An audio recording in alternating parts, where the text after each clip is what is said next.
India സഖ്യയോഗത്തിൽ Rahul Gandhi നടത്തിയ പ്രസംഗം പുറത്തുവിട്ട് കോൺഗ്രസ് നേതൃത്വം മുൻ മുഖ്യമന്ത്രി പിണറായി വിജയനെ ആലിംഗനം ചെയ്യാൻ കഴിയില്ലെന്നും പിണറായി വിജയനെതിരെ താൻ രാഷ്ട്രീയ പോരാട്ടം നടത്തിക്കൊണ്ടിരിക്കുകയാണെന്നും രാഹുൽ ഗാന്ധി പറഞ്ഞു. ബിജെപിയെ പരാജയപ്പെടുത്താൻ കഴിയുമെന്ന ആത്മവിശ്വാസം പങ്കുവച്ച രാഹുൽ ഇന്ത്യ സഖ്യം സ്വീകരിക്കേണ്ട നിലപാടുകളും വിശദീകരിച്ചു.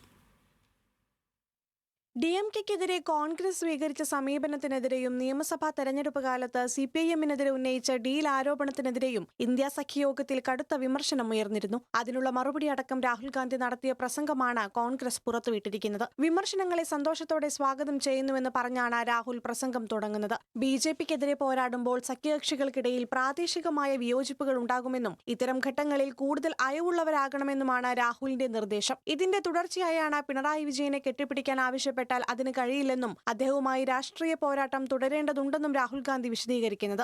We have our fights, but if you're asking me to go and hug the ex-chief minister of Kerala, I cannot and I will not, because I have an ongoing political fight with him. So we have to be flexible and we have to realize that there is a full-scale assault on us, trying to prove that the opposition is weak.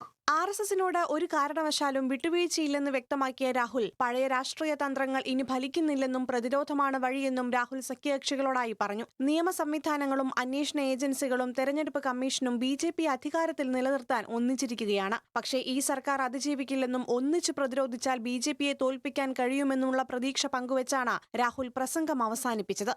National desk, news Malayalam.